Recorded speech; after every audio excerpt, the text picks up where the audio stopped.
Hi, welcome to the Pursuit of Truth. It is the 5th of July 2018.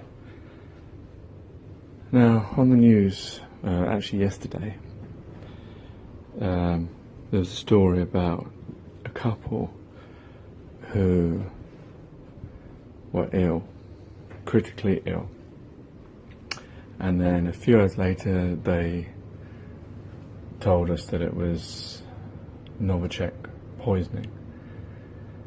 Which is the same poison that was allegedly used in Salisbury against the Russian spy, defected Russian spy.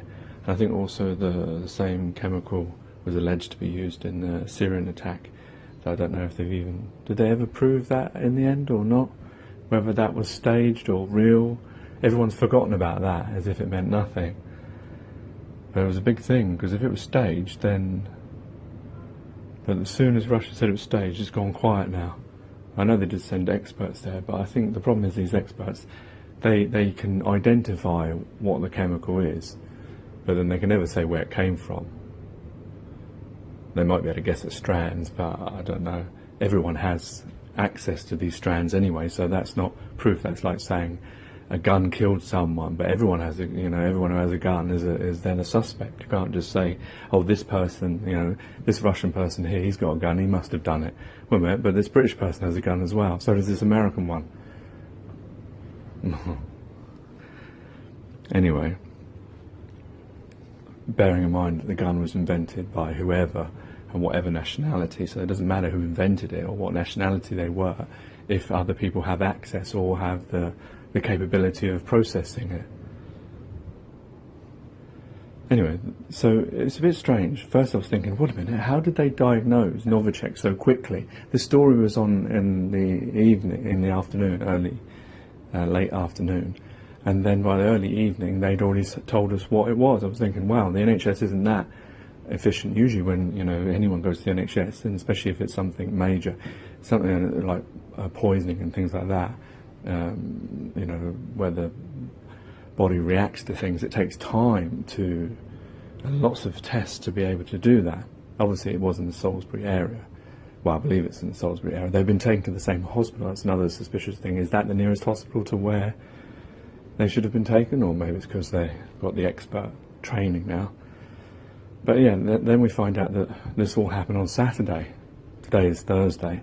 So it happened on Saturday, and we've all found about it on Wednesday. Now, I never heard anything before about this story, so it's taken a long time to get to us, hasn't it?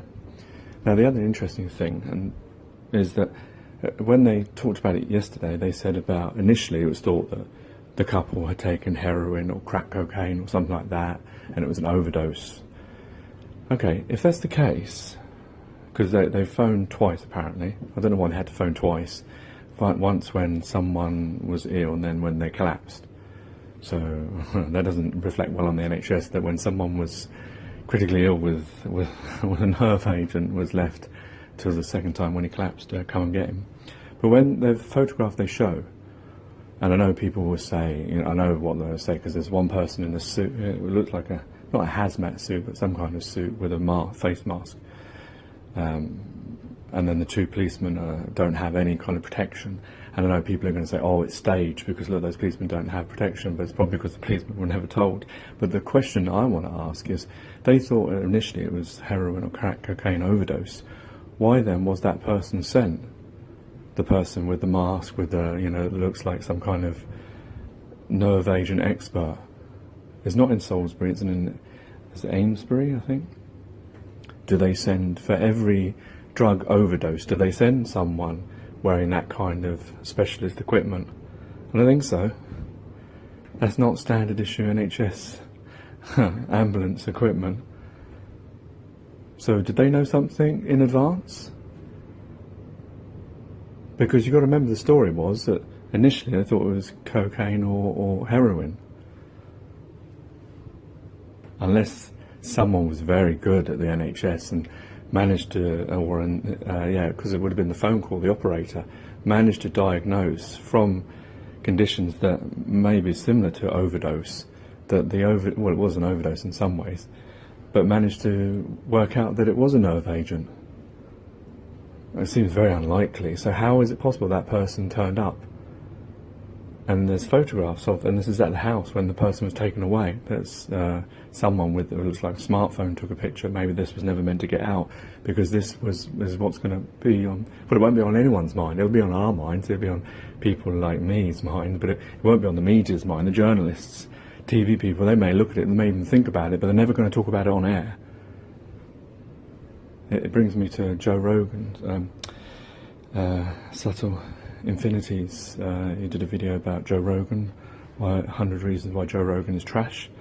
I think it was a few days ago, and he illustrates there just exactly how the media works. How this the guy he's talking to, is it Brian McKenna?